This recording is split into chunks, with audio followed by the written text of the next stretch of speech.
At 88, Max Baer Jr. finally decided to set the record straight about Irene Ryan, and in doing so, revealed the life story of a man born Maximilian Adalbert Baer Jr. On December 4, 1937, in the bustling city of Oakland, California. From the very start, he was tied to fame. His father, Max Baer Sr., wasn't just any boxer. He was the world heavyweight champion of 1934, celebrated for his ferocious punching power and his legendary victory over Primo Carnera. Growing up in the shadow of a legend came with its pressures. Max Sr.'s fame meant constant public attention and sky-high expectations. The elder Baer's towering presence and strong personality shaped every corner of young Max's childhood, pushing him to find his own way. At the same time, his mother, Mary Ellen Sullivan, served as a steady anchor, instilling discipline, compassion, and a respect for education that kept the family grounded. Despite living in the glare of the spotlight, Max Jr. carved out his own identity early on. He excelled both in the classroom and on the field. For high school, he attended Christian Brothers High School in Sacramento, a school known for its tough academics and dedication to character development through sports. There, Max didn't just participate, he dominated, earning letters in 4 different sports at once. This achievement revealed not only his natural talent, but also his relentless drive, discipline, and competitive spirit. Max's prowess wasn't limited to team sports. On the golf course, he became a rising star, winning the Sacramento Open Junior Golf Tournament twice, a rare feat that showcased his adaptability and determination to excel in any arena. These early victories hinted at a life that would blend creativity, entrepreneurship, and athletic achievement seamlessly. After high school, Max set his sights on higher education, enrolling at Santa Clara University, a respected Jesuit institution in California. It was here that he would continue to balance intellect, ambition, and athletic skill, the foundation for a life shaped both by his legendary father and his own drive to succeed. Max Baer Jr.'s story wasn't just about living in a legend's shadow, it was about proving he could step into the spotlight on his own terms. At Santa Clara University, Max Baer Jr. earned a bachelor's degree in business administration, pairing a solid understanding of commerce and management with a minor in philosophy, a clear reflection of his curiosity about life, human behavior, and ethics. This unusual combination of practical and intellectual studies would prove invaluable later on, especially when Max shifted from acting to producing, directing, and eventually launching his own ventures in real estate and the entertainment world. Max's first steps onto the stage came surprisingly early. In 1949, while still a child, he made his stage debut in England at the Blackpool Pavilion in a production of Goldilocks and the Three Bears. That early taste of live performance gave him a hands-on education in storytelling, timing, and the energy of connecting with an audience, lessons that would lay the groundwork for a long career in front of the camera. But it wasn't until the 1960s that Max truly launched into professional acting. He signed with Warner Brothers, one of the powerhouse studios of the era, and quickly became a recognizable face on both television and film. The fast-paced world of TV during the golden age of American entertainment became his proving ground.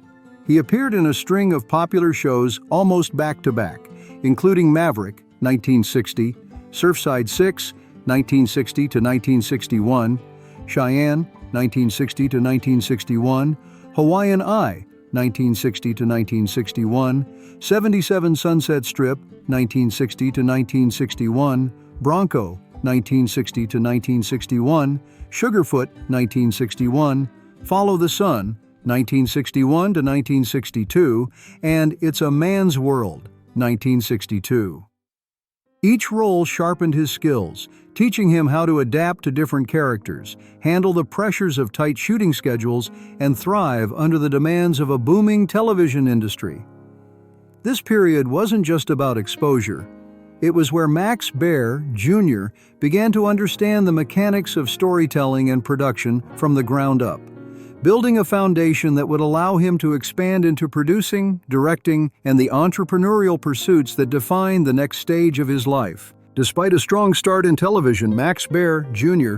is best remembered for one iconic role, Jethro Bodine on the Beverly Hillbillies, 1962 to 1971, which aired on CBS. Jethro, the naive, dim-witted cousin of Jed Clampett's family, became a cultural phenomenon, embodying the show's humor and its playful satire of rural versus urban life. Audiences fell in love with his charm, and Max's portrayal made him a household name almost overnight. But fame came with a cost. The very success that made him beloved also typecast him. For nearly a decade, Max wrestled with being forever associated with Jethro, a struggle familiar to any actor tied to an iconic character. Even during the height of the Beverly Hillbillies, he continued to appear in other television projects, including Love, American Style, 1969 to 1974, and Vacation Playhouse, 1969 to 1974, while branching into film with a role as Sergeant Luther Lisco in the 1967 war drama A Time for Killing. Still, Hollywood continued to see him primarily as Jethro Bodine, and that limited the variety of roles offered to him. Recognizing this challenge, Max decided to expand his creative horizons. He shifted focus toward producing, directing, and screenwriting, seeking both control and opportunity to explore different storytelling avenues within the entertainment industry. In 1974, Max made his debut as a producer and screenwriter with Macon County Line, a gritty Southern drama where he also starred as Deputy Reed Morgan. The film marked a bold departure from his comedic persona and demonstrated his ability to craft tense, engaging stories outside the lighthearted, family-friendly world of the Beverly Hillbillies. This move wasn't just a career pivot, it was a statement. Max Baer Jr. was proving that he was more than Jethro Bodine. He could build stories from the ground up, take on challenging roles, and explore the full range of his talents in front of and behind the camera. The transition from actor to creator would define the next chapter of his life in entertainment, balancing his public legacy with his personal ambitions. Macon County Line proved a turning point for Max Baer Jr., achieving both commercial success and critical praise for its tense, suspenseful storytelling. The film established him as a serious filmmaker, showing that he could craft gripping narratives as well as perform in front of the camera.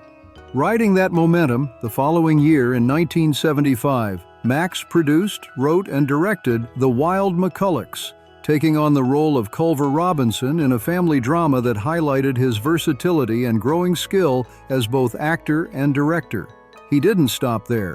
In 1976, Max directed and produced Ode to Billy Joe, a film inspired by the hit song of the same name. The movie became a major box office success, cementing his reputation as a filmmaker capable of translating popular culture into cinematic hits. His final directorial effort, Hometown USA, in 1979, marked the conclusion of his primary career behind the camera, closing a chapter that had allowed him to break free from his Jethro Bodine persona. Beyond film, Max demonstrated a sharp business mind, branching into real estate and the casino industry. Over the years, he envisioned building a Beverly Hillbillies empire, a project designed to leverage the show's lasting popularity. Plans reportedly included developing Jethro's Beverly Hills mansion and a series of themed casinos inspired by the world of the Clampetts, a testament to his ability to blend nostalgia with entrepreneurial vision. Max also secured rights to use names, likenesses, and other intellectual property from the series, aiming to turn the beloved TV show into a multifaceted commercial enterprise. His personal life, while more private than his public persona, occasionally drew attention, partly due to his fame and partly because of his lineage as the son of boxing legend Max Baer Sr.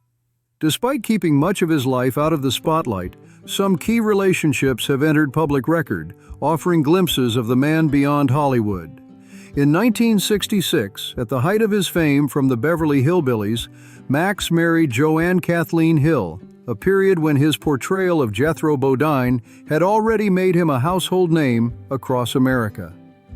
Max Baer Jr.'s story is one of balance, navigating the pressures of legacy, fame, and personal ambition while evolving from child actor to television icon, filmmaker, and entrepreneur. The pressures of fame, combined with the demanding schedule of an acting career, long hours on set, constant travel, and endless public attention, put a heavy strain on Max Baer Jr.'s marriage.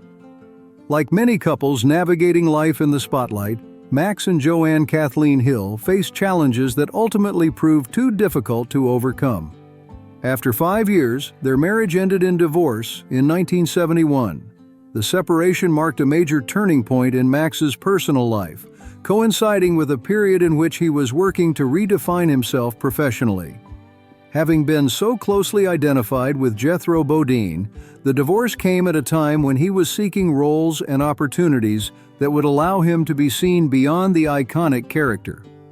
Max never remarried, though he was romantically linked to several prominent women over the years. Among the most notable was Victoria Principal, the celebrated actress, entrepreneur, and author, best known for her starring role on the hit series Dallas. Their relationship drew significant media attention, as both were high-profile figures with thriving careers. He was also reportedly involved with model Cheryl Rhodes, further cementing his reputation as a figure often connected to glamorous, high-profile relationships during that era. However, one aspect of his relationship with Victoria Principal later became a source of controversy. In 2005, Principal publicly alleged that she had been assaulted by Max during their time together.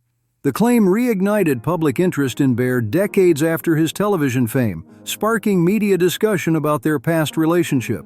Max firmly denied the allegations, maintaining that the claims were false.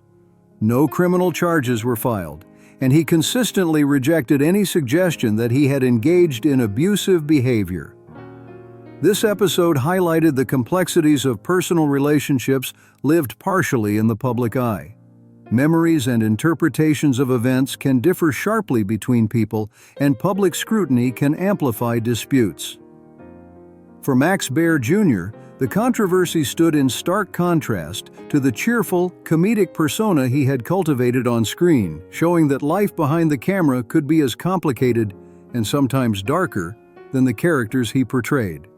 It served as a reminder that fame and fortune don't insulate anyone from personal struggles or the challenges of navigating relationships under the constant gaze of the public. In later years, Max Baer Jr. increasingly embraced privacy, stepping away from Hollywood to focus on business ventures, investments, and life beyond the entertainment world. At 88, reflection comes easier than restraint, and he's been willing to speak more openly about his life than he ever did while navigating the glare of fame. Best known to generations of viewers as Jethro Bodine on the Beverly Hillbillies, Max spent decades balancing the legacy of a show that made him famous but also typecast him. Now, in the quiet of his later years, he speaks candidly about one of the most influential figures in his professional life, Irene Ryan, the actress who portrayed Granny and became one of television's most unforgettable characters. Baer paints a far different picture than the sweet little old lady audiences saw on screen. Irene Ryan, he says, was sharp, demanding, and tougher than almost anyone he had ever met.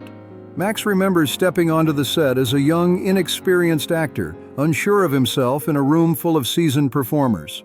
Ryan, already a veteran of vaudeville, radio, and film, carried herself with the authority of someone who had survived every era of show business, and then some. She could see right through you, Baer recalls. She knew when you were acting and when you were faking it. At first, he admits, Ryan intimidated him. She didn't suffer fools, she didn't pretend, and she demanded nothing less than precision, preparation, and respect for the craft. Shortcuts weren't part of her vocabulary, yet she respected dedication. If you were serious about the work, she noticed, and rewarded it with her respect, despite her stern reputation. Baer insists there was another side to Irene Ryan that few ever saw off camera. When the lights went down, she could be surprisingly warm. She had this dry, wicked sense of humor, he says. She'd tell vaudeville stories that would make your hair stand on end. Those moments offered lessons beyond acting, lessons in resilience, professionalism, and survival in Hollywood, lessons that shaped Max Baer Jr. as an actor, a businessman, and a person navigating life both in the spotlight and out of it. Irene Ryan wasn't just a co-star, she was a mentor, a force of nature, and someone whose influence Max would carry with him long after the cameras stopped rolling. Ryan, Baer recalls, had weathered personal hardships, failed marriages, and financial struggles long before the Beverly Hillbillies brought her fame late in life. She valued success because she understood how fleeting it could be. Addressing long-standing rumors about tension on set, Max admits there were sparks, but only natural when strong personalities collide. Ryan was fiercely protective of her character and the show's integrity, he says. Granny wasn't just comic relief, she was the backbone of that family. Early on, Max underestimated her instincts. She was almost always right, he admits. I didn't realize that until much later. Over the years, his admiration for Ryan deepened. Even as her health declined, she refused to slow down. She believed the audience deserved your absolute best, no matter how you felt. Her death in 1971, shortly after the Beverly Hillbillies wrapped, hit him hard. It felt like the end of an era, he says, not just a show. Looking back now, Max speaks with clarity, not bitterness. Irene Ryan helped make me who I am as an actor. She challenged me, scared me, and taught me. He acknowledges that history remembers the laughter, but often forgets the strength it took to create it. Irene Ryan was a survivor, he says. She earned every laugh she ever got. By telling the truth about her, Max honors not just a co-star, but a woman whose toughness and talent left an indelible mark on television. Beyond the set, Max also treasured long-standing friendships. His bond with Buddy Ebsen lasted for decades, forged not only through shared success on the Beverly Hillbillies, but also through mutual respect and genuine affection. Buddy was more than a co-star, Max says. He was a mentor, a steady presence, and a trusted friend whose guidance shaped my life and career. That closeness endured to the very end. Max, along with Donna Douglas, visited Ebsen in the hospital, offering comfort and companionship in his final days. When Buddy Ebsen passed from pneumonia on July 6, 2003, it was more than the loss of a television legend. For Max, it was the passing of a cherished friend. Someone whose influence stretched far beyond the screen and who left a permanent mark on his personal and professional life. Through these reflections, Max Baer Jr. reveals the human side of Hollywood, the mentorship, the friendships, and the resilience required to survive both fame and loss, reminding us that behind the laughter were lessons of strength, perseverance, and loyalty.